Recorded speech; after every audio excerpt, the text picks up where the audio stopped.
Hola a todos. Antes de empezar con las historias de hoy, tengo una petición muy importante. Mencionaré a las primeras 10 personas que comenten este video al final del próximo video como agradecimiento por su apoyo. Así que, por favor, comenten su nombre y desde dónde están viendo el video. Y si les gusta el contenido, no olviden darle a me gusta y suscribirse al canal para seguir apoyando estas historias. Yo estuve viviendo en la Sierra de Zacatecas, allá por el lado de Valparaíso, más o menos en el 2018, cuando la cosa estaba medio difícil para conseguir trabajo fijo y uno agarraba lo que cayera. A mí me mandaron a un rancho que estaba bien metido en la sierra, a unas 2 horas de terracería desde la carretera federal, por un camino que apenas si parecía camino, pura piedra suelta y unos barrancos que si no conocías bien, ahí te quedabas. El patrón era un señor de la capital, un arquitecto que había comprado esas tierras más por capricho que porque le supiera al ganado. Tenía unas 100 vacas, cruza de charolais con cebú, animales muy ariscos porque casi no veían gente. Mi trabajo era sencillo pero pesado, o sea, estar al pendiente de los cercos, ver que las vacas no se pasaran para los ejidos vecinos, revisar los bebederos porque en tiempo de frío las mangueras se congelaban en la madrugada y amanecían reventadas. Y pues vacunar, errar cuando tocaba, lo normal en un rancho. Yo vivía solo en una casita de bloc con techo de lámina, ahí cerca de los corrales principales. No había luz eléctrica de comisión, nomás un panel solar chiquito que el arquitecto había mandado poner para cargar una batería de carro. Con eso me alcanzaba para prender un foco en la noche y cargar una radio de esas de pilas donde agarraba una estación de Fresnillo cuando no estaba nublado. La señal del celular era nula. Tenías que subirte a una loma que estaba como a media hora a caballo para que te llegara una rayita y poder mandar un mensaje de texto, y eso sí tenías suerte y el viento soplaba a favor. Así que la mayor parte del tiempo, el silencio ahí era absoluto. Pero un silencio pesado, de esos que te zumban en los oídos, donde nomás escuchas las chicharras en la tarde y el aire pegando en las láminas. A unos 300 metros de la casa, cruzando un arroyo que casi siempre estaba seco, había unas ruinas. Era una capilla vieja de adobe, de esas que quedaron de los tiempos de los cristeros, según me dijo un día el señor que me traía la pastura. Ya no tenía techo, pura pared de tierra cayéndose a pedazos por las lluvias, y la puerta era una hoja de madera gruesa, podrida de abajo, que siempre estaba atorada con la misma tierra y la maleza. Lo único que seguía medio entero era un arco de cantera en la entrada y arriba, atravesada en una viga de mezquite que ya se veía toda pandeada, una campana. No era una campana grande de iglesia, era más bien chica, verde por el óxido, sin lazo para jalarla. Se veía pesada. Yo a veces pasaba por ahí cuando iba a campear y la verdad no le prestaba atención. Era parte del paisaje, como los huizaches o las piedras. Nunca la escuché sonar en el día. Ni siquiera en esos meses de febrero cuando el viento de la sierra baja con una fuerza que te levanta los sombreros y te hace llorar los ojos por tanta tierra. La campana estaba tiesa, como soldada a la viga por los años y el sarro. La rutina en el rancho era tan igual todos los días que uno pierde la noción de qué día de la semana es. Te levantas a las 5, prendes la leña, pones el agua para el café, sales a echarle pastura a los caballos, ensillas y te vas. Así pasaron los primeros 3 meses. Yo estaba a gusto, la verdad. No gastaba dinero, comía mis frijoles, mi cecina, y en la noche caía rendido en el catre. Pero empezó la temporada de lluvias. Allá llueve diferente, no es una lluviecita que dura todo el día. Se forman unas nubes negras en la tarde, bajan casi a ras de los cerros, y cae un aguacero de esos que no te dejan ver a 2 metros. El suelo se hace un lodo rojo, chicloso, que le llamamos zoquete, que se te pega a las botas y te las hace pesar kilos. Fue un martes, o igual y miércoles, no estoy seguro. Había llovido muy fuerte en la tarde y para la noche ya se había despejado. Hacía un frío de esos que te calan los huesos, un frío húmedo. Yo estaba dormido. Tenía 3 cobijas de San Martín encima. Y me desperté. No me desperté sobresaltado, nomás abrí los ojos. Estaba todo oscuro. Traté de volver a dormir. Me acomodé del otro lado, pero en eso escuché un ruido. Era un sonido seco. ¡Clac! No era un tintineo, ni un repique limpio. Era como si alguien agarrara un martillo y le pegara a una placa de metal viejo. Un solo golpe. Me quedé quieto en el catre, escuchando. A veces los caballos patean las trancas de los corrales cuando algo los asusta, un coyote o un zorrillo, y la madera hace un ruido fuerte, pero esto sonó a metal. Pensé que a lo mejor el aire había movido alguna lámina floja del techo de la bodega de pastura. Me quedé esperando otro ruido, pero nada, puro silencio. Al rato me volví a dormir. La cosa es que 2 noches después volvió a pasar. Esta vez sí me di cuenta de la hora porque, por alguna razón, me dio por prender la lamparita del celular, que lo usaba nomás como reloj. Eran las 3:15 de la mañana. Yo estaba despierto porque me había levantado a tomar agua. El aire estaba completamente quieto. No se oía ni el silbido por las rendijas de la ventana, que es lo que siempre se escucha ahí. Y entonces sonó. Clac. Y unos segundos después, clac. 2 golpes lentos. Y me di cuenta de que el sonido no venía de los corrales, venía de allá afuera, pasando el arroyo. Venía del lado de la loma de la Capilla Vieja. Uno, cuando está solo en el monte, trata de buscarle explicación lógica a todo, porque si empiezas a imaginar cosas, te vuelves loco y dejas el trabajo tirado. Yo pensé, alguna lechuza grande se paró en la campana, o algún murciélago de esos grandotes chocó, o la misma madera de la viga, con la humedad y el frío, se está contrayendo y hace que el metal truene. Así me la llevé. Me tomé mi agua y me acosté. No tenía ninguna intención de salir a lo oscuro a revisar una ruina, menos con el zoquete que había afuera. Pero el sábado de esa misma semana, la cosa ya no fue de 1 o 2 golpes. Llevaba lloviendo todo el día. Una llovizna necia, finita, que calaba. Para la noche paró, pero dejó el ambiente con una niebla baja. Yo estaba cansado. Había andado a caballo buscando un becerro que se había enredado en un cerco de púas y traía los brazos todos rasguñados. Me dormí temprano. Me despertó otra vez el sonido, pero ahora era un repique, lento, muy lento. Clac, clac, clac, clac. Miré el teléfono. 3:10 de la mañana. No había viento, ni una brisa. Me senté en el catre y me froté la cara. El sonido era constante, como si alguien lo estuviera haciendo a propósito, con un ritmo, cada 3 o 4 segundos. Ahí sí me dio coraje porque pensé, alguien se metió al rancho. En esas zonas hay mucho abigeato, robo de ganado, o a veces gente que anda en malos pasos se mete a los ranchos abandonados a esconderse. Pensé que algún chistoso andaba queriendo asustarme para que no saliera de la casa mientras me vaciaban los corrales o me robaban la pastura. Me levanté. No prendí el foco para que no vieran desde afuera que yo estaba despierto. Me puse las botas gruesas, las que usaba para el lodo, agarré mi chamarra y saqué del cajón una linterna Trooper amarilla, de esas pesadas de baterías grandes. También agarré el machete que siempre tenía detrás de la puerta. Uno nunca sabe con qué tipo de gente se va a topar. Abrí la puerta de la casita despacio, tratando de que no rechinaran las bisagras. El frío me pegó en la cara como una cachetada. Afuera la niebla no dejaba ver más allá de los corrales. Todo estaba bañado en esa luz grisácea de la luna que apenas y pasaba por las nubes. El repique seguía. Clac, clac. Empecé a caminar hacia la loma. El lodo estaba espeso. Cada paso me costaba trabajo. Las botas se sumían y hacían un ruido de succión. Trataba de pisar en las piedras, pero resbalaba. Iba con la linterna apagada, guiándome por puro instinto y por la poca luz que había. Llegué a la orilla del arroyo seco. El sonido se oía más fuerte, más claro. Y era extraño, porque a medida que me acercaba, no se escuchaba el rechinido de la viga, ni voces, ni pasos de nadie. Nomás el golpe opaco del metal. Subí la lomita. El corazón ya me latía un poco más fuerte. No por miedo a los fantasmas, te digo.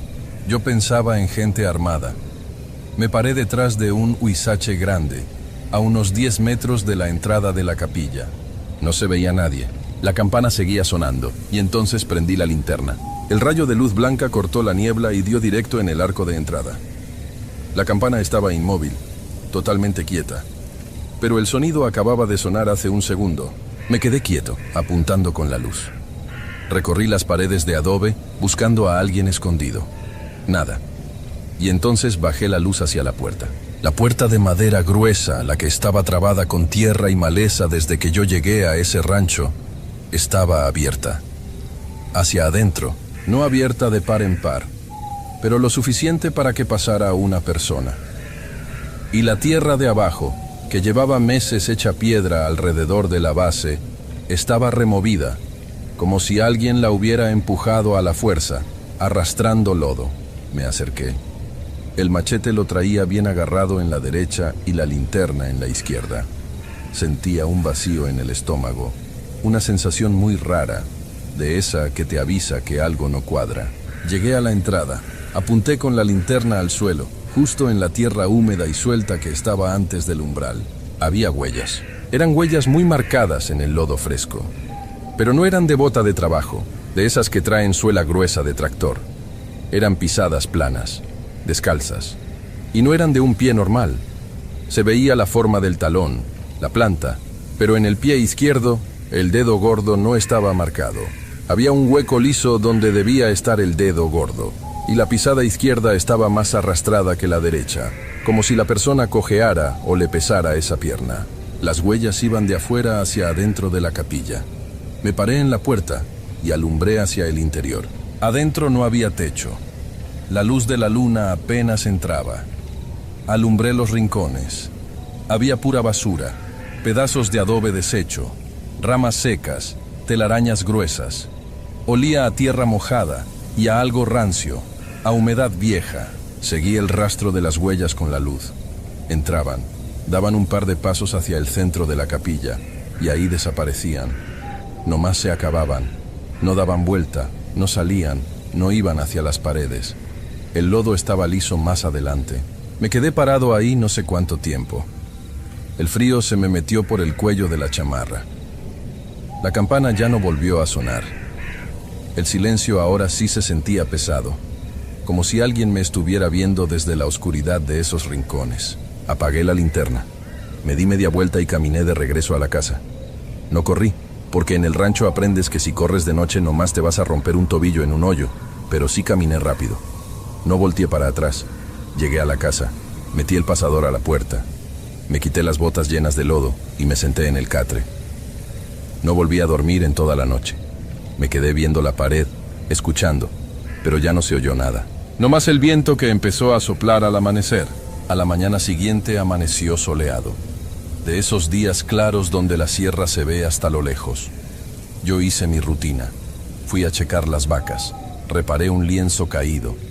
Pero traía la cosa dándome vueltas en la cabeza. Las huellas, la puerta, el sonido. Como a eso del mediodía, ensillé al lucero, el caballo bayo que más usaba, y me fui al rancho más cercano. Estaba como a 1 hora de camino, cruzando 2 cerros.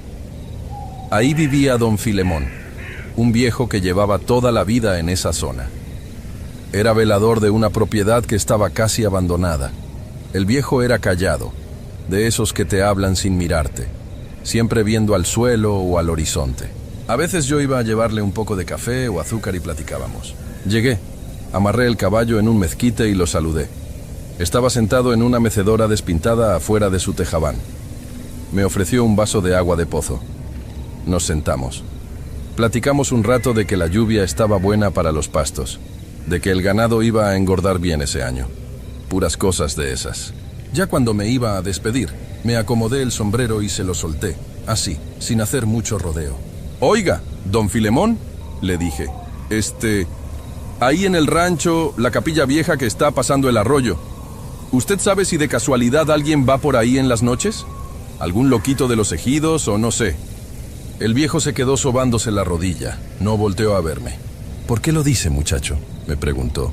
La voz le salió más rasposa de lo normal. «Es que anoche y otras madrugadas también he escuchado que suena la campana, y anoche que fui a asomarme, vi la puerta abierta. Había huellas en el zoquete». Don Filemón dejó de sobarse la rodilla. Miró hacia los cerros, del lado de mi rancho. Se quedó callado un buen rato. Yo pensé que no me iba a contestar, que a lo mejor no me había escuchado bien. «Esa campana no tiene lazo, muchacho», me dijo por fin, «y está tan pegada de herrumbre que ni un ventarrón de los fuertes la mueve. Yo la conozco bien. Yo nací en ese rancho, antes de que el patrón de usted lo comprara. Mi papá fue el caporal ahí en los años 60. Se acomodó en la mecedora que rechinó feo. Nosotros le decíamos la campana sorda. Porque no suena para afuera, muchacho. Suena para adentro. O sea, el que la escucha es el único que la escucha. Me le quedé viendo. Yo no soy de creer en cuentos de aparecidos ni de brujas. Siempre he sido de los que piensan que todo tiene una explicación. Pero la forma en que lo dijo el viejo me dejó helado. No lo estoy entendiendo, don Filemón, le dije. Mire, me dijo, suspirando pesado. La gente de antes decía que esa campana nomás suena cuando se anuncia una muerte. Pero no una muerte cualquiera. Suena cuando el muerto es alguien que dejó algo pendiente en esa tierra. Alguien que no se quería ir. Y el que escucha la campana es porque el que se murió lo anda buscando a él, para que sepa que ya regresó. Si usted escuchó que sonó en la madrugada y vio huellas, es porque anoche alguien rindió cuentas, y ese alguien ya está de vuelta en el rancho. Me dio las gracias por la visita y se metió a su casa, cerrando la puerta mosquitera de golpe. Ya no me dijo más. Yo me regresé al rancho a caballo. El camino se me hizo larguísimo. Traté de no pensar en las palabras del viejo.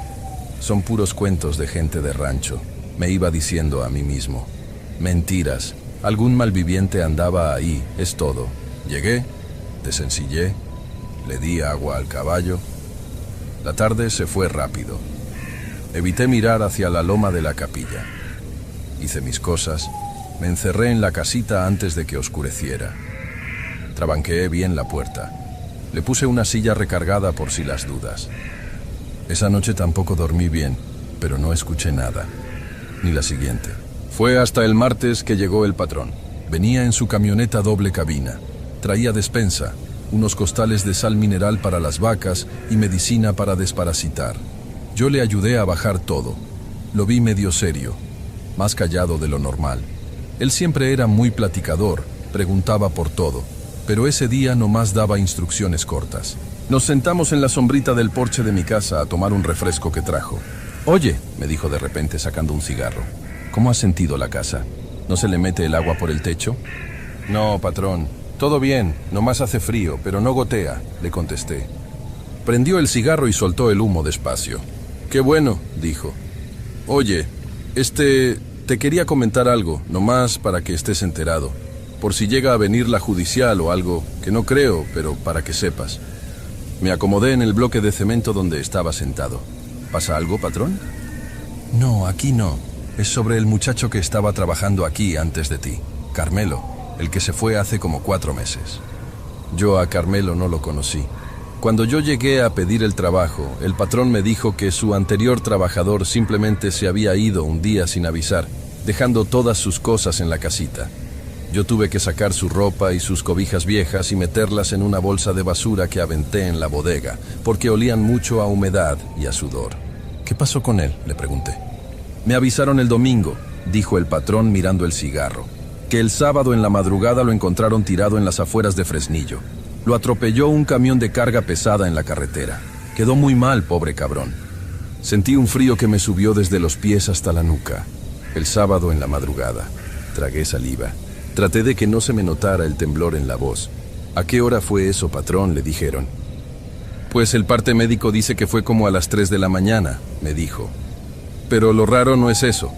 Lo raro es que andaba descalzo. Dicen que andaba de indigente, que se había tirado a la bebida. Pero a mí lo que me pesa, la verdad, es que Carmelo la tenía muy difícil para caminar por ahí. Tú sabías. Negué con la cabeza sin poder articular palabra. Sí, cuando trabajaba aquí tuvo un accidente con un toro de los pesados, me explicó el patrón. Le prensó la pierna izquierda contra los tubos del corral. Le quedó la pierna mal, siempre la arrastraba un poco. Y luego, por la diabetes que nunca se cuidó, le tuvieron que amputar el dedo gordo de ese mismo pie izquierdo. Ya le costaba mucho trabajar, por eso yo creo que se desesperó y se fue. Pero mira nomás cómo acabó. El patrón siguió hablando de que iba a mandar algo de dinero a la familia de Carmelo, si es que los encontraba. Yo ya no le estaba poniendo atención. Mis oídos estaban zumbando. Mi mente se regresó a esa madrugada en la loma, a la linterna amarilla alumbrando el lodo rojo, a las huellas mojadas, el pie izquierdo arrastrado, la falta del dedo gordo, y cómo el rastro entraba a la capilla y simplemente desaparecía en el centro, como si la persona se hubiera desvanecido en el aire, o como si se hubiera quedado ahí, parada. en la oscuridad, mirándome mientras yo alumbraba con la lámpara. El patrón se fue un par de horas después. Me dejó el dinero de mi quincena y me dijo que regresaba en un mes. Me quedé solo en el rancho otra vez.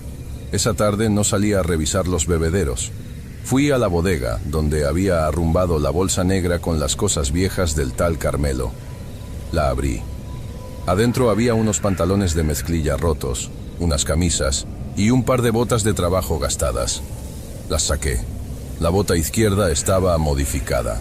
La suela estaba gastada de un lado de manera muy irregular, y por dentro se notaba cómo el cuero se había amoldado a un pie al que le faltaba una parte importante en la punta. Esa noche empezó a llover otra vez. Yo me encerré en la casa desde las 6 de la tarde. Me senté en el catre con la linterna prendida, aunque todavía no oscurecía del todo. Puse el machete sobre mis piernas. Las horas pasaron muy lento. Afuera no se oía nada más que el agua cayendo sobre la lámina. Un sonido monótono, constante. Yo estaba esperando que dieran las 3 de la mañana. Quería convencerme de que si pasaba esa hora y no escuchaba nada, todo había sido una coincidencia, una casualidad horrible, pero casualidad al fin y al cabo. Dieron las 2, luego las 2:30, luego las 3. Pasaron unos 15 minutos más y el viento empezó a soplar. No escuché la campana. Empecé a respirar un poco más tranquilo. Me recargué en la pared de bloc, intentando relajar los hombros que me dolían por la tensión. Pensé que a lo mejor al día siguiente iba a ir a ver a don Filemón para contarle, para que me dijera qué se hace en esos casos, si había que rezar algo o llevar agua bendita a la capilla. Eran casi las 3:30 cuando escuché algo. Pero no fue la campana allá a lo lejos. Fue un sonido aquí, afuera de mi casa. Un ruido de succión en el lodo, un paso pesado, pausado. Y luego otro paso, este más arrastrado, como raspando la tierra húmeda cerca de mi puerta. Me quedé completamente inmóvil, sin respirar. Apagué la linterna con el dedo pulgar lo más despacio que pude. La oscuridad en el cuarto era total. Escuché otro paso arrastrado. Se detuvo justo enfrente de la puerta de madera. Ahí me quedé, toda la noche, y él también. No hubo golpes en la puerta, no hubo voces, nomás el sonido, de vez en cuando, del lodo removiéndose un poquito, como cuando alguien cambia el peso de su cuerpo de un pie al otro, mientras espera de pie en la lluvia. Yo no renuncié ese día. Tuve que aguantarme hasta el fin de mes porque necesitaba la paga y no tenía cómo irme caminando con mis cosas hasta la carretera. Pero esas semanas fueron un infierno. Yo nunca volví a mirar hacia la loma de la capilla. Salía a trabajar de día y cuando el sol empezaba a bajar, ya estaba encerrado, trabando la puerta. Nunca le dije nada al patrón de por qué me iba. Nomás le dije que había encontrado trabajo en la ciudad.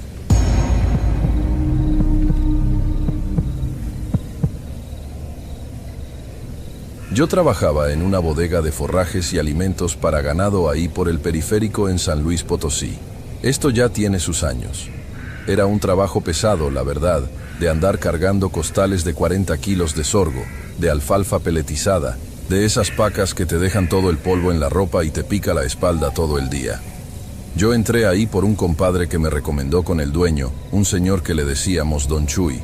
El caso es que yo no era solo cargador, a mí me tenían más de chofer porque yo ya traía experiencia manejando camiones de 3,5 toneladas y hasta Torton, aunque ahí en la forrajera puro camión mediano manejábamos porque las rutas eran para meterse a puros ranchos y ejidos donde un camión grande nomás no da vuelta.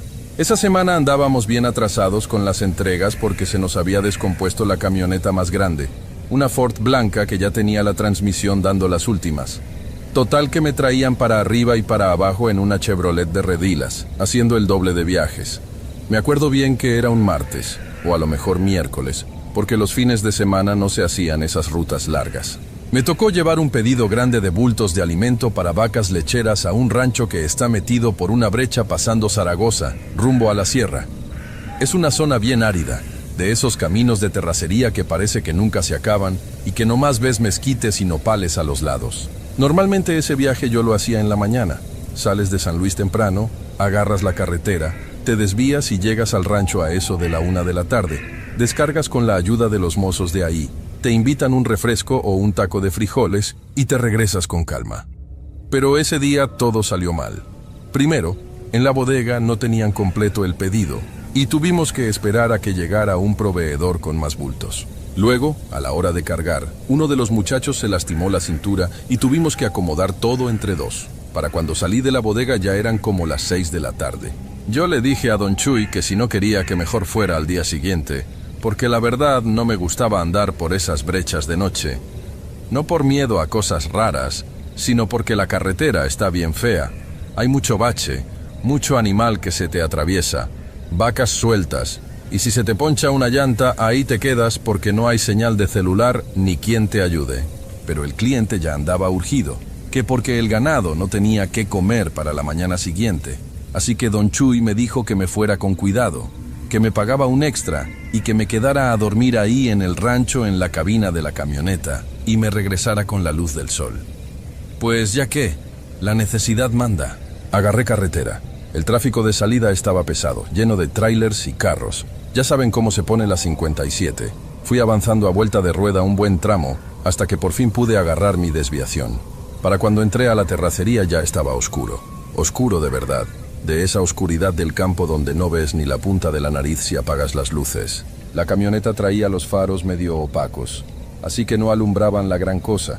Nomás veía el polvo que levantaba el mismo camión flotando en la luz amarillenta y el camino de piedras. Iba despacio, en segunda y a veces metiendo primera porque el camino estaba lleno de zanjas por unas lluvias que habían caído unas semanas antes.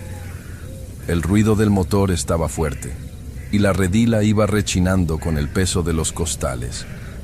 Yo iba escuchando la radio, una estación de música norteña, pero entre más me metía al monte, más se iba perdiendo la señal, hasta que nomás quedó pura estática y mejor la apagué. El silencio del campo de noche es pesado.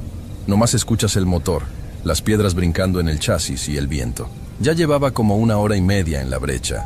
Se supone que el rancho estaba a unas 2 horas de donde dejé el pavimento, así que todavía me faltaba un tramo.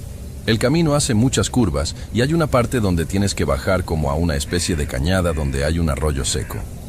Bueno, dicen que a veces lleva agua cuando llueve mucho en la sierra, pero casi siempre es pura piedra bola y arena blanca. La cosa es que iba yo llegando a la bajada esa, concentrado en no meter la llanta en un hoyo que ya conocía, cuando las luces de la camioneta alumbraron algo más adelante, a la orilla del camino. Desde lejos pensé que era un animal, una vaca perdida o un caballo. Bajé un poco más la velocidad y pisé tantito el freno. Cuando me fui acercando, vi que no era un animal. Era una persona. Aquí uno tiene que pensar rápido. En esos caminos, a esas horas, ver a alguien parado a mitad de la nada no es buena señal. Te pasan muchas cosas por la cabeza. Piensas que te quieren asaltar, que a lo mejor hay gente escondida en el monte, que te van a quitar la camioneta. Yo por instinto puse la mano en una llave de cruz que siempre traía ahí al lado del asiento. Pero conforme la luz la fue iluminando mejor, vi que era una mujer. Estaba parada justo donde el camino se hace más angosto antes de bajar al arroyo. No estaba haciendo señas con las manos ni nada. Nomás estaba ahí, parada, mirando hacia donde yo venía. Traía un suéter oscuro, como gris o café, cerrado hasta arriba, y una falda larga como la que usan las señoras de los pueblos, de esa tela gruesa. El pelo lo traía recogido, pero un poco suelto por el viento. No se veía amenazante. Se veía, no sé, cansada. Yo no me quería parar, la verdad. La regla del chofer es no subir a nadie, menos de noche, pero no sé qué me pasó. A lo mejor fue verla ahí tan sola, en medio de ese frío, porque en el desierto de noche cala el frío feo. O a lo mejor fue que estaba justo en medio de mi paso y tenía que frenar casi a cero para no llevármela. El caso es que detuve la camioneta a un ladito de ella. Bajé un poco el vidrio del copiloto, nomás una rendija. No apagué el motor, lo dejé en neutral con el freno de mano puesto, listo para acelerar si veía algo raro. «Buenas noches», le dije, alzando un poco la voz para que me escuchara sobre el ruido del motor. «¿Todo bien, señora?» Ella se acercó a la puerta. No le vi bien la cara porque la luz de la cabina estaba apagada y los faros alumbraban para enfrente. Nomás alcancé a ver que era joven, pero no una niña. Tendría sus 30 años, tal vez. No se veía golpeada ni nada. «Buenas noches», me contestó. Tenía una voz normal, ni de ultratumba ni nada de esas cosas que dicen en las películas. una voz bajita, un poco ronca, como cuando tienes la garganta seca por el polvo.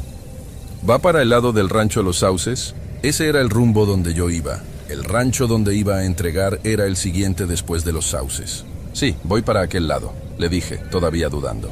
¿Me da un aventón? Nomás me deja antes del río, por favor. El río que decía era el arroyo seco que estaba bajando la cañada. Estábamos a unos 15, 20 minutos de ahí a la velocidad que yo iba. No era nada de distancia. Yo pensé, bueno, a lo mejor vive en alguna de las casitas que están regadas por ahí antes de la bajada. A veces la gente camina kilómetros para ir a visitar a un familiar o algo y se les hace tarde. Me estiré y le abrí la puerta desde adentro. Ella se subió. No traía bolso. No traía nada en las manos. Cerró la puerta sin hacer mucho ruido. Yo metí primera y arranqué despacio. El ambiente en la cabina se sintió un poco raro, pero uno asume que es la incomodidad de llevar a un desconocido. Me llegó un olor como a tierra mojada, como cuando empieza a llover y se levanta el polvo, combinado con un olorcito a ropa guardada, como a jabón de barra muy viejo. No era un olor feo, nomás era muy característico. Yo iba manejando, con las dos manos en el volante, mirando al frente. Intenté hacer plática por cortesía, para romper el hielo. Anda muy noche por acá, ¿verdad? Está peligroso caminar sola por la brecha. Ella no me contestó rápido. Tardó como unos 10 segundos, nomás mirando por la ventana hacia el monte oscuro. Sí, se me hizo tarde. Fue lo único que dijo. Yo le pregunté que de dónde venía, que si se le había descompuesto algún carro o algo. No me contestó, se quedó callada. Y pues yo ya no le quise insistir. A veces la gente de rancho es así, desconfiada, de pocas palabras. O a lo mejor venía de algún problema y no quería hablar. Dije, bueno, ya vamos a llegar, la dejo donde me dijo y sigo mi camino. El trayecto se me hizo larguísimo. La camioneta iba brincando. Yo veía de reojo hacia el lado del copiloto. Ella iba sentada bien derechita, con las manos en el regazo.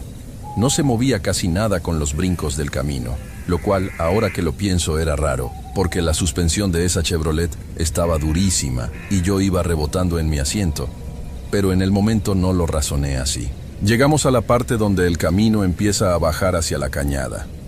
Se veían los árboles grandes que crecen cerca de donde pasa el agua cuando hay. Unos sabinos y unos mezquites muy altos. Ya vamos llegando a la bajada, le dije. Más que nada para avisarle porque me había dicho que la dejara antes del río. ¿Por dónde le paro? No escuché respuesta. Yo iba muy concentrado en el camino porque esa bajada tiene muchas piedras sueltas y si frenas de golpe te patinas. Señora, ¿aquí le está bien o más adelantito? Volví a preguntar, volteando un poco la cabeza. El asiento estaba vacío. Yo sentí un golpe en el estómago, como cuando vas bajando una escalera y piensas que hay un escalón más y pisas el aire. Así mero. Una sacudida por dentro. Frené de golpe. La camioneta se coleó un poco en la tierra y se apagó el motor porque no saqué el clutch a tiempo. Me quedé congelado viendo el asiento del copiloto. No había nadie. La puerta estaba cerrada. El seguro de la puerta seguía bajado. No me lo podía explicar. Yo no vi que abriera la puerta. No escuché el ruido del metal. No sentí que el aire frío entrara de golpe. En una camioneta de esas, si alguien abre la puerta se siente. Se escucha el viento. Entra el ruido del motor. Nada de eso pasó. Volteé a ver por el retrovisor. Puro polvo rojo flotando en el aire y la oscuridad total allá atrás. Empecé a sudar frío. Pero frío. Frío. Las manos me temblaban tanto que no podía agarrar bien las llaves para volver a prender la camioneta. Mi mente trataba de buscarle una lógica. ¿Se aventó? ¿En qué momento? ¿A qué hora abrió la puerta y la volvió a cerrar sin que yo me diera cuenta? Imposible. Yo la traía a medio metro de distancia. Prendí el motor al segundo intento. Las luces volvieron a iluminar los árboles de allá abajo. Yo no me bajé. Ni loco me bajaba a revisar. Agarré la linterna que traía en la guantera. Bajé el vidrio y alumbré hacia atrás y hacia los lados del camino. Nada. Puros matorrales. Grité. Oiga, señora. Nada, el viento nomás. Subí el vidrio rápido, le puse seguro a mi puerta, metí primera y le pisé al acelerador. Bajé por la cañada esa a lo mejor más rápido de lo que debía. La camioneta iba dando unos saltos que casi me hacían pegar con el techo de la cabina. Pasé las piedras del arroyo seco y subí la cuesta del otro lado. No miré por los espejos en todo el resto del camino. Iba con el corazón latiéndome en los oídos, rezando el Padre Nuestro que me acordaba, con la vista clavada al frente, esperando no ver a nadie más parado en el camino. Llegué al rancho de don Marcos, donde iba a entregar casi a la 1 de la mañana. Me paré en el portón grande de madera y me puse a pitar como loco hasta que salió uno de los veladores con una linterna y un rifle. Me abrió el portón, metí el camión hasta el patio de maniobras y ahí lo dejé. El velador, un señor ya grande que se llamaba don Fausto, se acercó a la ventana. «¿Qué horas son estas, muchacho?», me dijo, medio enojado pero también extrañado. «Pensamos que ya no ibas a llegar». Yo no podía ni hablar bien. Le pedí un vaso de agua. Me bajé de la camioneta y las piernas me temblaban. Tuve que recargarme en la llanta. Don Fausto me vio la cara y se dio cuenta de que algo no estaba bien. Fue por agua a un tinaco que tenían ahí. Me la dio en un jarro de aluminio. Me la tomé de un trago. «¿Qué te pasó? ¿Te quisieron asaltar en la carretera?», me preguntó. Le conté. Le dije todo tal cual. Que había subido a una señora, lo que me había dicho, cómo iba vestida y cómo desapareció de la cabina con la puerta cerrada antes de llegar al río. Yo esperaba que se riera de mí, que me dijera que estaba loco, que me había quedado dormido manejando y había soñado. Pero no. Don Fausto nomás suspiró. Se acomodó el sombrero y volteó a ver hacia el camino por donde yo había llegado. «Ah, caray», dijo bajito. «Te tocó la muchacha del baile». Yo me le quedé viendo. «¿Cuál muchacha?». Y ahí fue donde me lo dijo. Así, con una calma que me dio más escalofríos que el mismo susto. Me contó que hace muchos años, a principios de los 80s, cuando la brecha esa ni siquiera estaba bien trazada y era puro camino de herradura, hubo una boda en un ejido que está antes de la bajada. Que una muchacha de las que vivían del otro lado del río se fue caminando sola en la madrugada porque se había peleado con su novio o con su esposo. La verdad no me acuerdo bien esa parte del chisme. El caso es que esa noche llovió fuerte en la sierra, de esas lluvias que no se ven abajo pero que llenan los arroyos de golpe. Dicen que la muchacha llegó al río en la madrugada y trató de cruzarlo en la oscuridad, sin darse cuenta de que ya venía la bajada de agua. Y se la llevó. Encontraron el cuerpo días después, kilómetros abajo, atorado en unas ramas. «Desde entonces», me dijo don Fausto, «a veces a los que pasan muy tarde por ahí se les aparece. Casi siempre a los traileros o a los que manejan camiones de carga. Pide que la dejen antes del río, porque fue ahí donde se ahogó. Nunca quiere cruzarlo». Esa noche dormí en la cabina de mi camioneta, pero me fui al asiento de en medio, con los seguros puestos y envuelto en una cobija, aunque hacía calor. No pegué el ojo. Cada vez que cerraba los ojos me acordaba del olorcito a tierra mojada en la cabina. A la mañana siguiente descargamos los bultos de alimento. Don Marcos, el dueño del rancho, andaba por ahí y don Fausto le comentó lo que me había pasado. Don Marcos nomás asintió con la cabeza y me palmeó el hombro. «Son cosas del camino, muchacho. No te apures. A varios de los proveedores les ha pasado». Lo decían con una normalidad que yo no entendía. Para ellos era parte del paisaje, un bache más en el camino. Me regresé a San Luis de día. El camino se veía totalmente diferente con el sol. Cuando pasé por la parte antes de la bajada, me fijé bien. No había nada, puro polvo y piedras. Pasé el arroyo seco, donde se suponía que había pasado todo, y se veía como un lugar cualquiera. Llegué a la bodega, le entregué las cuentas a don Chuy y le dije que ya no iba a hacer entregas de noche. Que si la camioneta se atrasaba o pasaba algo, yo me quedaba donde me agarrara la noche, pero que a esa brecha en específico yo ya no entraba después de que se metiera el sol.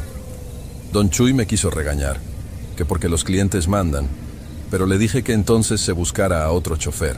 Al final me dio la razón, no le convenía quedarse sin alguien que le moviera los viajes. Y pues, eso fue. Seguí trabajando ahí como 2 años más. Muchas veces me tocó volver a ese rancho, pero siempre tempranito. A veces, cuando pasaba por ese pedazo de la brecha, bajaba un poco la velocidad, no más por costumbre o por respeto, no sé.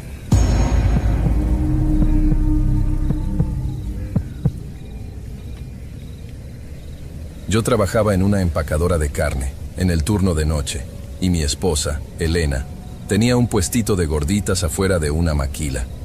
No nos iba mal, sacábamos para irla llevando, Pero la verdad, el calor de la ciudad, el ruido de los camiones, la gente, todo eso nos tenía ya muy cansados. Siempre estábamos de malas.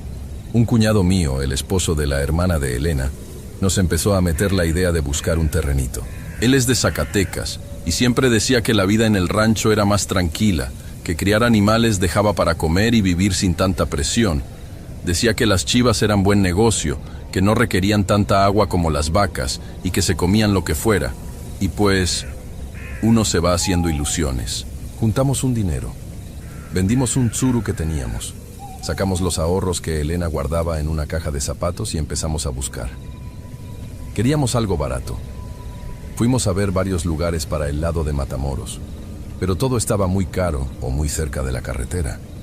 Hasta que un día vimos un anuncio pegado en una tienda de abarrotes, de esos papeles impresos que ya están amarillos por el sol. Vendían unas hectáreas y una casa vieja en una comunidad rural de Durango. Pertenecía al municipio de Peñón Blanco, pero estaba lejos del pueblo principal. Era un rancho abandonado. Fuimos a verlo un domingo. El camino era pura terracería, de esa que levanta un polvo blanco que se te mete hasta en los dientes. No había señal de celular desde media hora antes de llegar. Cuando vimos la propiedad, pues era mucha tierra seca, unos cuantos árboles de mezquite y huizache y una casa grande pero muy descuidada. Era de adobe, de esas construcciones viejas que tienen los techos altos de vigas de madera y carrizo. El dueño ni siquiera fue a enseñarnos el lugar en persona. Mandó a un muchacho, creo que era su sobrino, que nada más llegó en una camioneta vieja. Nos dio las llaves que estaban todas oxidadas, nos señaló hasta dónde llegaba la cerca de alambre de púas y se regresó rápido porque decía que tenía prisa. El lugar estaba barato, sospechosamente barato, si lo pienso ahora, pero en ese momento creímos que era nuestra suerte, o que la gente de ciudad ya no quería vivir en el monte. Lo compramos. Las primeras semanas fueron de puro trabajo. Nos mudamos con lo poco que teníamos. Una estufa de gas, un colchón, unas cuantas sillas, herramienta. La casa tenía 3 cuartos grandes que daban a un patio central de tierra. Nosotros agarramos el cuarto que se veía menos dañado para dormir. Le echamos una capa de cemento al piso, porque toda la casa era de tierra pisada. Bueno, de cemento nada más alcanzó para nuestro cuarto y para un pedacito de la cocina. El tercer cuarto, que estaba pegado al nuestro, lo dejamos así, con el piso de tierra original. Ahí íbamos a guardar la pastura, las herramientas, el maíz, todo lo del rancho. Compramos las primeras 12 chivas. Hicimos un corral con ramas de mezquite y malla ciclónica atrás de la casa. La rutina era pesada pero tranquila. Nos levantábamos a las 5 de la mañana, preparábamos café de olla, salíamos a darles de comer a los animales, limpiábamos.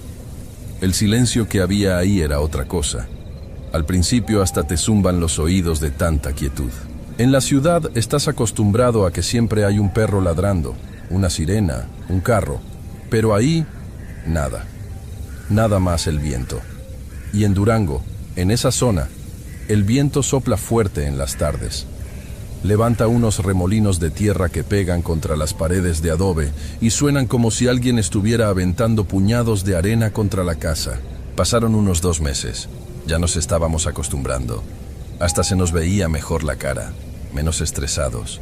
El primer ruido lo escuchamos en noviembre. Me acuerdo porque ya estaba empezando a calar el frío en las madrugadas.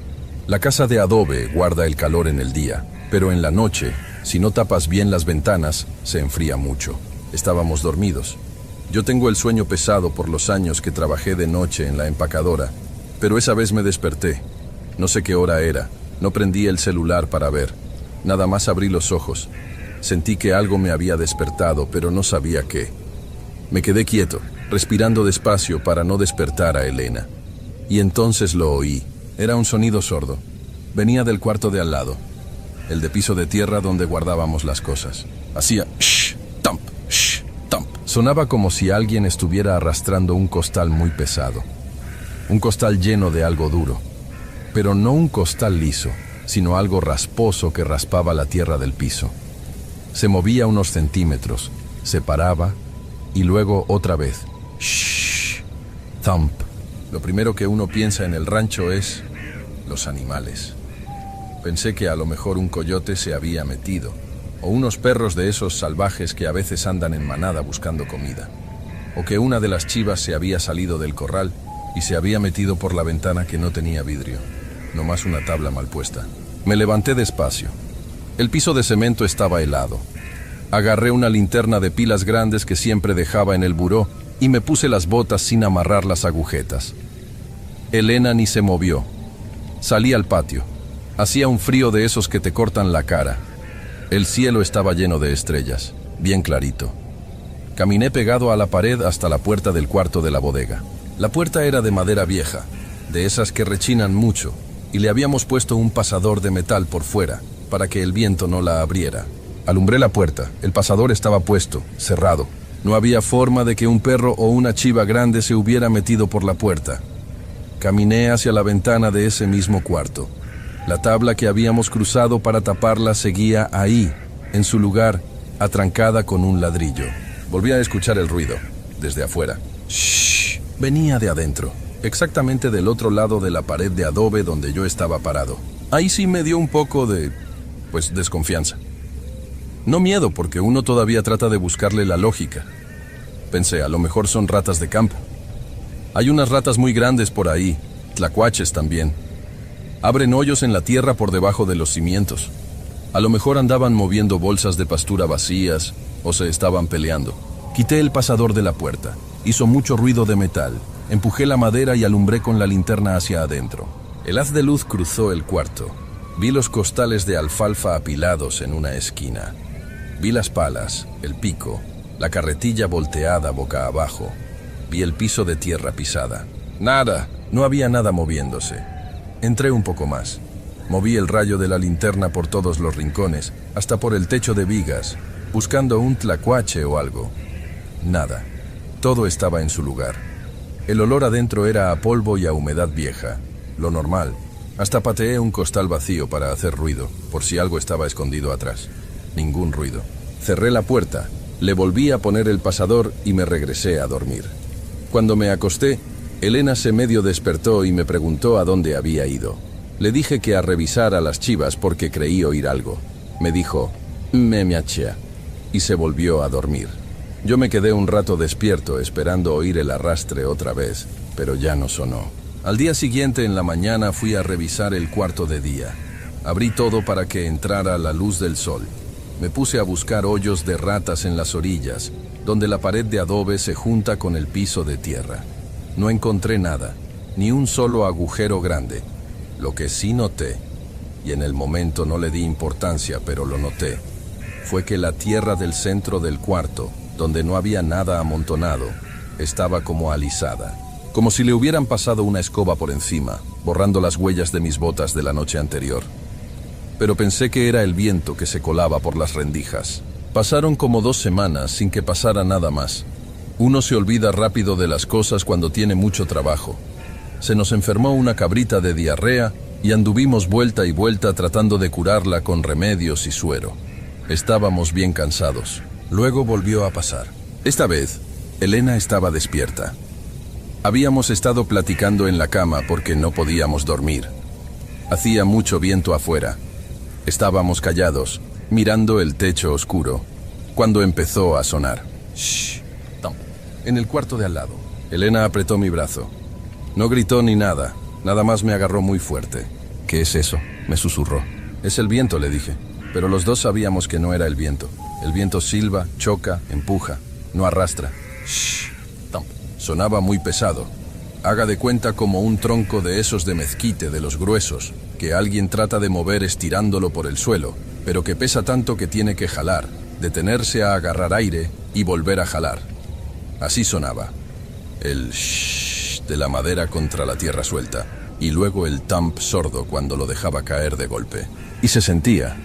Esa es la cosa. No nada más se escuchaba.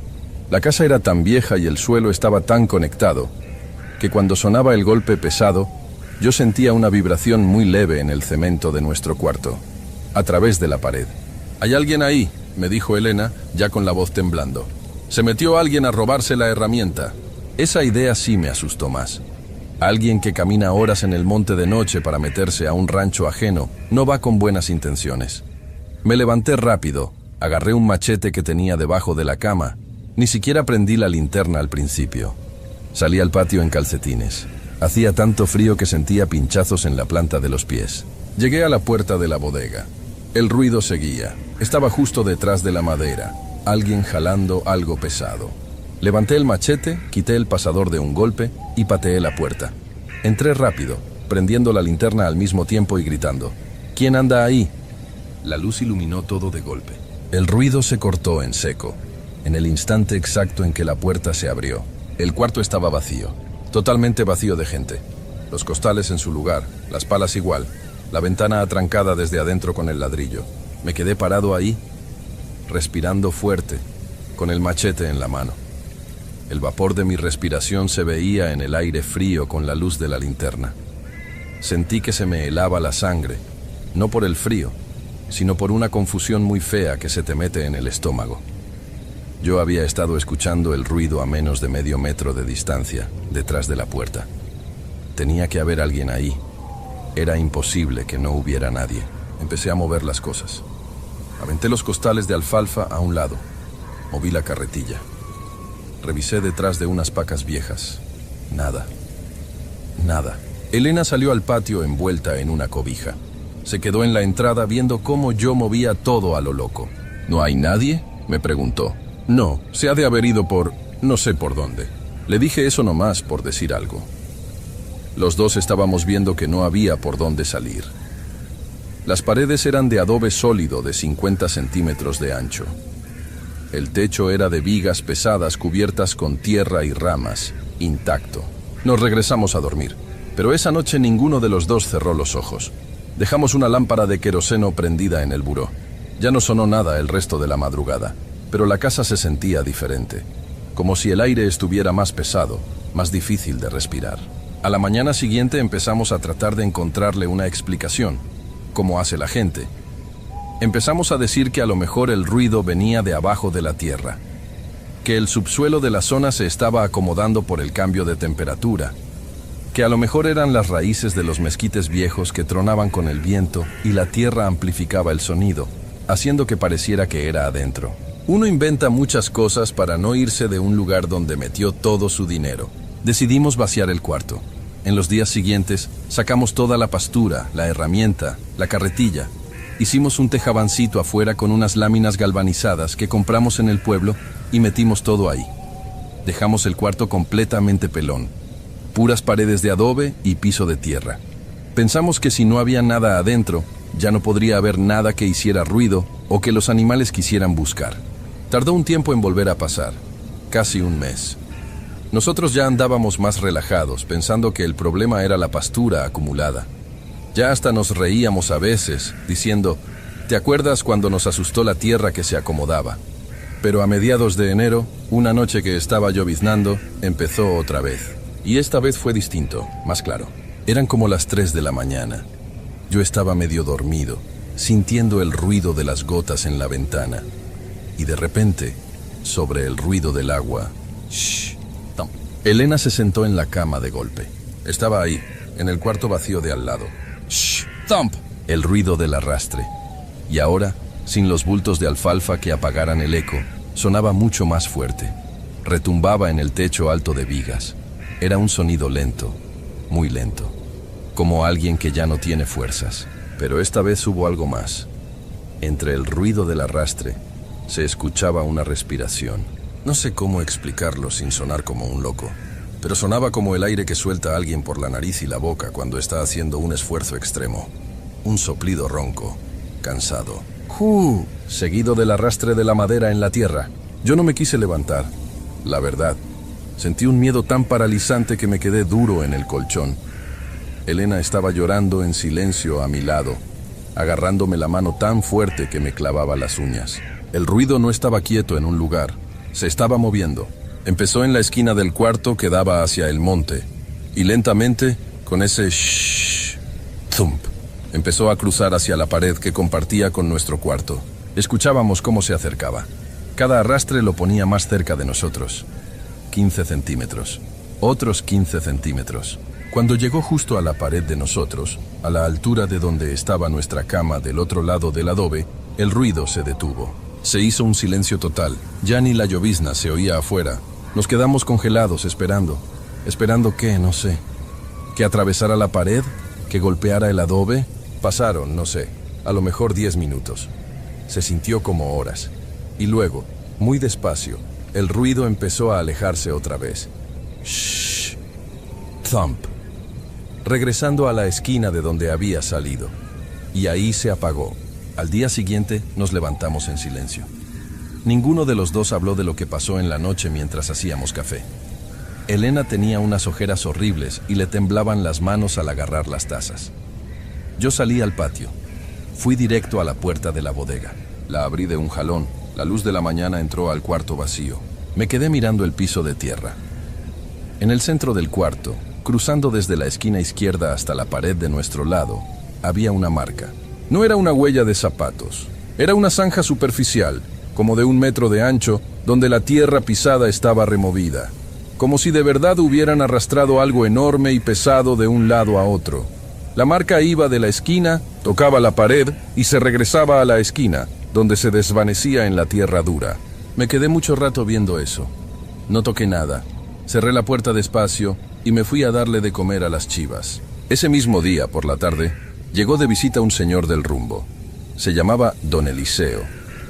Era de esos señores de antes, ya grande, muy delgado, con un sombrero de palma que ya estaba todo deshilachado y la piel quemada de andar en el sol toda su vida. Traía una camioneta Ford viejísima, despintada, que sonaba como licuadora. A veces pasaba por nuestro camino para acortar rumbo a su parcela y de vez en cuando se bajaba a saludar o a ver si le vendíamos un queso, porque Elena ya había empezado a hacer quesos con la leche de las chivas. Esa tarde se bajó de la troca, se apoyó en el cerco de alambre y nos pusimos a platicar. Cosas sin importancia. Que si no había llovido bien, que si el precio del maíz estaba subiendo en el pueblo, que las chivas se veían repuestas. De repente se quedó viendo la casa, específicamente la parte del techo que cubría el cuarto de la bodega. Se rascó la barbilla por debajo del sombrero. «Oiga, muchacho», me dijo con esa voz rasposa que tienen los viejos de allá. «¿Ustedes están durmiendo aquí en la casa grande?» «Sí, don Eliseo, ahí nos acomodamos. Le echamos un pisito de cemento a un cuarto y ahí estamos». El viejo escupió a un lado, en la tierra suelta. Asintió con la cabeza despacio. «Ah, qué bueno, qué bueno». Hizo una pausa muy larga. Yo lo veía y noté que quería decir algo, pero como que le daba pena o no quería meterse. «¿Y no los molesta el difunto Macario?» Me quedé callado. Elena, que andaba colgando ropa mojada en un alambre más allá, dejó caer una camisa en la cubeta y se acercó caminando despacio. «¿Cuál difunto, don Eliseo?», le pregunté. Traté de sonar normal, como si me estuviera contando un chisme de vecinos. «Pues el dueño viejo de aquí. No el muchacho que les vendió, no. Ese es el nieto, un baquetón que ni se para por acá. Yo hablo de Macario, el abuelo, el que hizo esta casa con sus manos». Don Eliseo sacó un pañuelo gris de la bolsa del pantalón y se limpió el sudor de la frente, aunque no hacía calor. Macario era un hombre muy terco, empezó a contar, mirando hacia los mezquites. Vivía aquí solo desde que se le murió la señora. Tenía sus animales, sembraba su maicito. Pero ya estaba grande, muy acabado de las rodillas. Yo nada más lo escuchaba. Sentía que se me estaba apretando la garganta, pero no dije nada. Hace como unos... ¿qué serán? 12, 15 años, siguió don Eliseo. Vino una tormenta de esas feas, fuera de tiempo, de las que traen granizo y un viento que arranca las láminas. Macario andaba cortando leña allá arriba, en el cerrito. Leñotes grandes de mezquite, de esos que son pura piedra pesada. Cuando empezó el ventarrón y el frío, trató de bajarlos para resguardarlos en la casa. Pero él ya no podía con su alma.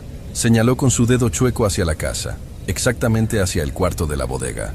Dicen los que lo encontraron después, que el viejo necio agarró el tronco más grande que tenía y se vino arrastrándolo desde el cerro, en medio de la lluvia, porque quería meterlo a ese cuarto que antes usaba para la leña y el pasto. No quería que se le mojara, sabe Dios por qué. A veces los viejos se ponen tontos con sus cosas. Don Eliseo suspiró y se acomodó el sombrero. El caso es que el esfuerzo le reventó el corazón. Lo hallaron 2 días después, cuando pasó la tormenta. Estaba tirado adentro de ese cuarto de tierra, todavía abrazado al tronco, a la mitad de la habitación. No alcanzó ni a soltarlo. Nos quedamos en silencio mucho rato. Nada más se escuchaban las chivas masticando el pasto seco allá en el corral y el viento moviendo la tierra.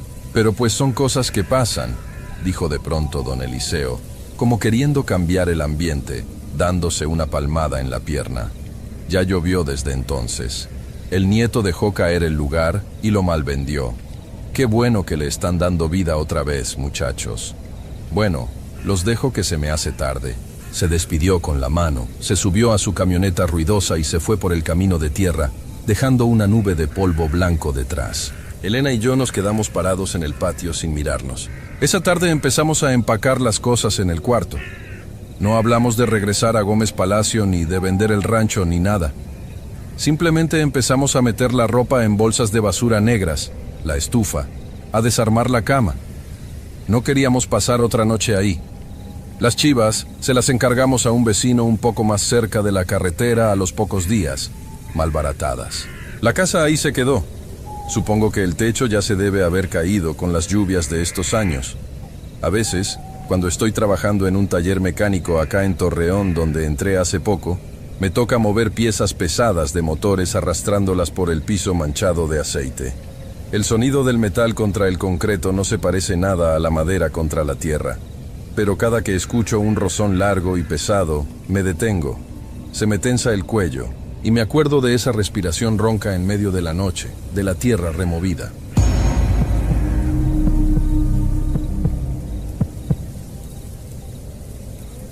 El trabajo en la milpa es pesado, pero uno se acostumbra. Lo que más cansa no es el sol, fíjate, es el horario del riego.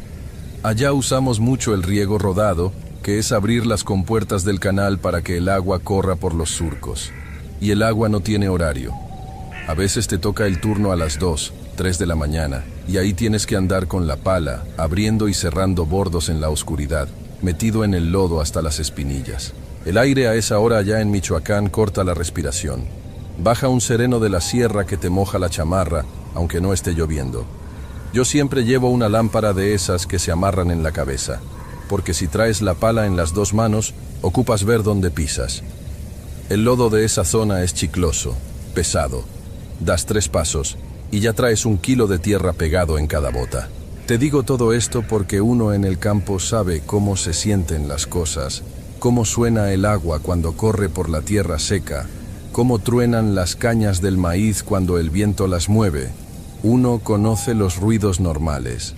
Un tlacuache, un perro callejero, las lechuzas. Uno no se asusta de las sombras porque las sombras ahí viven.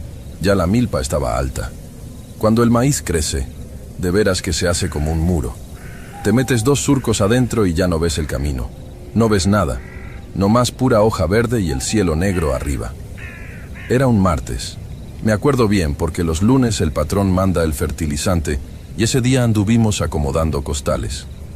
Me tocó abrir el agua a las 3:30 de la madrugada. Andaba yo por la orilla del canal, del lado sur de la siembra, checando que el agua no se brincara al terreno del vecino. Apagué la lámpara un rato para ahorrar pila. La luna alumbraba más o menos bien, una luz ceniza, fría. En eso estaba, recargado en la pala, esperando que se llenara el último surco de ese lado, cuando vi que las hojas de las milpas se movían. Pero no era el viento. El viento mueve todo parejo, como una ola. Esto era un movimiento en un solo punto, como cuando un perro se mete a escarbar. Prendí la lámpara y apunté. A unos 30 metros, metido entre las cañas, estaba un chamaquito. Un niño, ¿qué te digo?, de unos 7 u 8 años. Traía una camisetita clara, como amarillenta o gris, y un pantaloncito oscuro. No le vi bien la cara porque estaba de espaldas, caminando despacito entre los surcos, alejándose hacia el centro de la parcela. Mi primer pensamiento fue de coraje, la verdad. En los pueblos de por ahí hay chamacos que se salen de sus casas a hacer travesuras, o a veces las mismas familias los mandan a robarse unos elotes para hervir, aunque el maíz todavía estuviera tierno para eso. «¡Ey!», le grité. «Vete para tu casa, muchacho, te vas a enlodar todo». No volteó. Siguió caminando, suavecito, sin hacer mucho ruido. Eso se me hizo raro, porque cuando uno camina por la milpa a oscuras, uno va quebrando hojas, pisando cañas secas, haciendo un ruidazo. El niño no. Se movía como si conociera el camino de memoria, esquivando las plantas. Di unos pasos hacia él, levantando la pala por si era algún animal grande que anduviera cerca y que yo no hubiera visto. «Que te salgas, te digo. Aquí hay víboras a esta hora». Cuando di el tercer paso, la luz de mi lámpara parpadeó. Ya ves que esas de pilas baratas a veces hacen falso contacto. Le di un golpe con la mano a la lámpara. Volvió a prender bien, pero el niño ya no estaba. Iluminé todo el surco hasta el fondo. Nada. Nomás el agua corriendo despacito sobre la tierra. Pensé, bueno, se asustó y se echó a correr por el otro lado. Me regresé a lo mío, cerré la compuerta y me fui a la casa a dormir lo que me quedaba de la noche. Ni le comenté a mi señora porque no tenía caso. Era una cosa de nada. 2 días después me tocó el turno a la misma hora, jueves en la madrugada. El frío estaba peor. Yo andaba tomando un café de termo que me traje de la casa, tratando de calentarme las manos. Fui a revisar la misma zona, el lado sur, porque ahí la tierra tiene un desnivel y a veces el agua se encharca y no corre bien. Estaba agachado quitando unas piedras del surco cuando escuché el ruido. ¡Shh! El roce de la ropa contra las hojas del maíz. Me levanté de golpe y alumbré. Ahí estaba otra vez, en el mismo surco, a la misma distancia, el mismo niño, la misma ropa clara. Esta vez me dio un desconcierto muy feo en el estómago. A las 4 de la mañana, un jueves, ¿qué va a andar haciendo un muchachito solo en medio de una parcela húmeda y helada? A ver, chamaco, le dije, ya sin gritar tan fuerte, caminando rápido hacia él. Ya estuvo bueno. ¿De quién eres hijo? Te voy a llevar con tus papás. El niño caminó más rápido, metiéndose más profundo en el maizal. Yo me fui detrás de él. Entré a los surcos. Las hojas de las milpas me golpeaban la cara, me mojaban la ropa con el sereno. La tierra estaba suelta en esa parte, porque todavía no llegaba el agua, pero igual costaba trabajo avanzar. Yo no le quitaba la luz de encima, pero por más rápido que yo caminaba, él siempre me llevaba la misma ventaja. 30 metros. Era como si mis pasos fueran pesados y los de él no. «Párate ahí», le ordené, ya medio sofocado por el esfuerzo. Llegamos a un claro donde el tractor había dejado una franja sin sembrar. Pensé, aquí lo agarro, no tiene dónde esconderse. El niño salió al claro. Yo salí unos segundos después, apartando las últimas milpas. No había nadie. El claro estaba vacío. Iluminé para todos lados. Era un espacio de unos 10 metros cuadrados. Pura tierra pelona. No había zanjas, no había árboles, no había dónde meterse. Para cruzar al otro lado del maizal hubiera tenido que verlo correr frente a mí. Me quedé ahí parado, con la respiración a tope, escuchando nomás los grillos y el agua a lo lejos. Me dio un escalofrío que me subió desde las botas hasta la nuca. No me quise quedar a averiguar más. Me salí de la parcela, caminé por la orilla hasta la camioneta y me encerré un rato hasta que empezó a aclarar el cielo. Ese día trabajé con una pesadez en el cuerpo bien extraña, como si no hubiera dormido en una semana. El sábado bajé al pueblo a comprar unas cosas. Fui a la tienda de abarrotes de un señor que le dicen Don Toño, ahí cerca de la plaza pequeña. Es una tienda de esas que todavía tienen mostrador de madera y costales de frijol a la vista. Afuera siempre hay 2 o 3 señores mayores tomando refresco y platicando. Yo compré unas galletas y un agua mineral, me senté en un banquito ahí afuera a descansar un rato antes de regresarme. Estaban hablando de las lluvias, de cómo el fertilizante estaba carísimo, cosas de rutina. No sé por qué, a lo mejor por traerlo atorado en la garganta, solté el comentario. Oigan, les dije haciéndome el desentendido. ¿De pura casualidad saben si por el lado de las parcelas de la Rinconada vive una familia que tenga un chamaquito medio travieso? Uno que se salga de madrugada. Los 3 señores se quedaron callados. Don Toño, que andaba acomodando unas cajas vacías, se asomó por la puerta. ¿En la parcela del Zamorano?, me preguntó uno de los viejos, un señor de sombrero de palma ya muy gastado. Sí, en esa mera. Es que ya van 2 noches que veo a un muchachito caminando entre la milpa cuando ando regando. Se me hace que alguien lo descuida o no sé. A esa hora hace un frío tremendo. El señor del sombrero le dio un trago a su refresco, despacio, mirándome con una cara que no me gustó nada.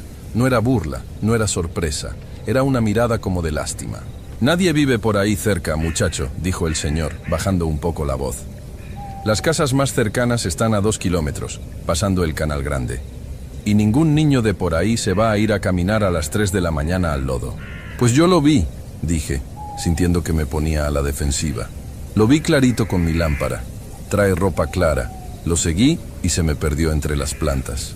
Don Toño salió de la tienda, se limpió las manos en su mandil y se apoyó en el marco de la puerta. Eso que viste no es de ahorita, dijo don Toño. Esa parcela tiene historia. Yo la conozco desde que tu patrón ni siquiera era dueño, desde antes que pusieran el sistema de riego nuevo. Hablamos de hace unos 30 años, más o menos. Me acomodé en el banquito. Ya no me estaba gustando para dónde iba la plática. Yo soy hombre de trabajo, no me ando con cuentos de espantos ni aparecidos. Siempre le encuentro explicación a todo. Pero el tono de los señores era muy serio, muy de plática normal de mediodía, sin querer asustar a nadie.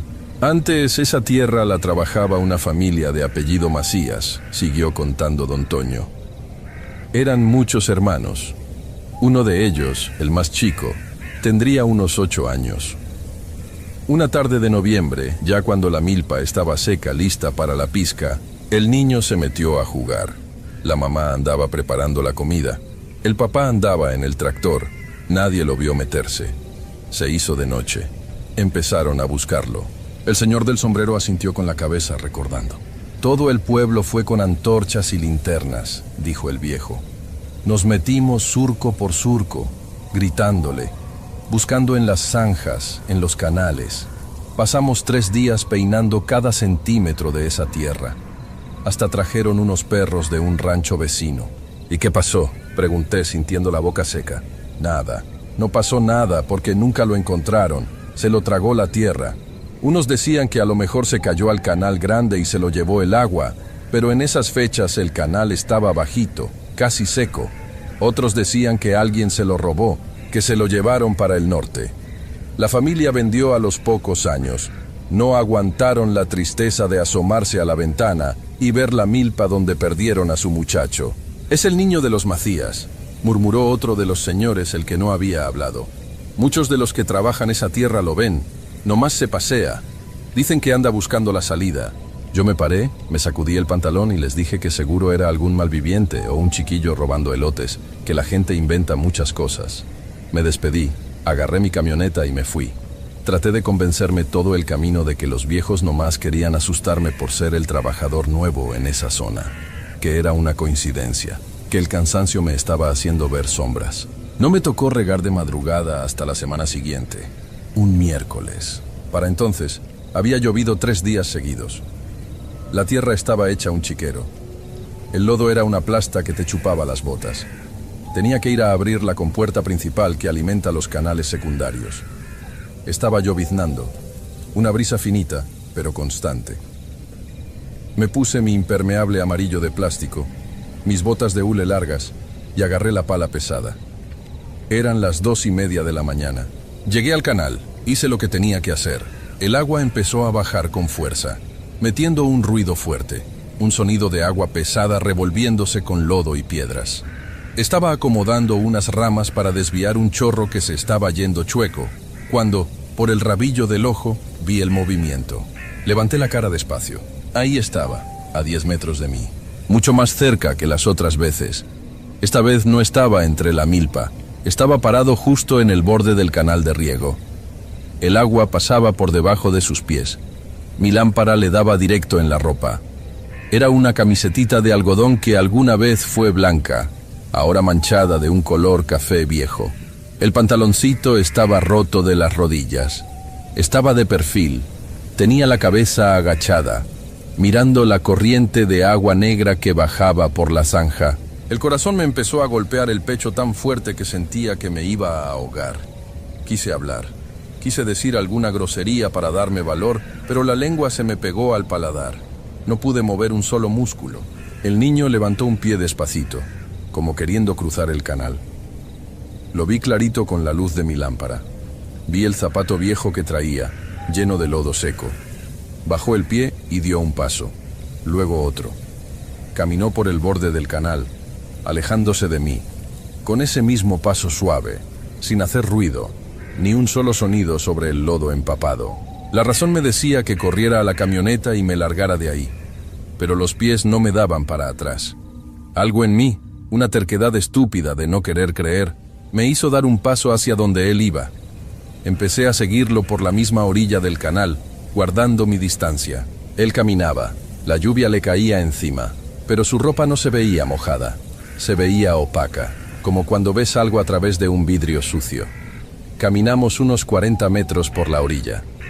Yo iba tropezando, resbalándome con el lodo profundo, haciendo un ruido tremendo con las botas de hule, jadeando. Él iba derecho, tranquilo, hacia la zona donde la milpa estaba más espesa. De repente llegó a donde se cruzan dos canales, volteó la cara un poquito hacia la milpa, se metió entre las hojas de maíz y ya no salió. Llegué corriendo a ese punto. Me paré exactamente donde él se había desviado. Apunté la lámpara hacia los surcos. La lluvia seguía cayendo fina, haciendo un ruido constante sobre el plástico de mi impermeable. La milpa estaba apretada, oscura. No había nada. Ningún ruido de alguien abriéndose paso. Entonces bajé la luz de la lámpara al suelo. Esa noche había llovido horas. La tierra de esa orilla era lodo puro, blando, liso como mantequilla. Mis propias huellas de las botas estaban marcadas detrás de mí, hundidas hasta 10 centímetros en el fango, llenas de agua oscura acumulándose en el hueco. Huellas pesadas, hondas. Apunté la luz adelante de mí al trayecto por donde el niño acababa de caminar, todo el borde del canal. El lodo estaba intacto, liso, perfecto, como si lo hubieran aplanado con una cuchara. No había una sola huella, ni un raspón, ni una marca en toda la orilla por donde vi a ese muchachito caminar los últimos 40 metros. Nada. El suelo húmedo reflejaba la luz de mi lámpara, completamente liso hasta el punto donde se metió a las milpas. Me quedé mirando el piso por no sé cuánto tiempo. La pala se me resbaló de las manos y cayó al lodo haciendo un chasquido pesado. Sentí que se me bajó la presión. Un frío me subió por la espalda que no era por la lluvia. Me dolían las manos de lo apretadas que tenía las uñas contra las palmas. Me di media vuelta, dejé la pala ahí botada y caminé rápido, sin correr para no resbalarme y caer al canal. Me subí a la camioneta, arranqué y me fui de la parcela. No apagué el agua. No me importó si se inundaba el terreno del vecino. Le dije al patrón al día siguiente que me cambiara el turno, que no podía trabajar de madrugada porque me estaba haciendo mal el frío. Él se enojó. Me dijo que el riego se tiene que hacer cuando toca el agua y punto. Le dije que entonces le buscara a otro, porque yo no iba a regresar de noche a esa zona. Terminó aceptando a regañadientes. Me dejó de día para aplicar fertilizante y checar mangueras.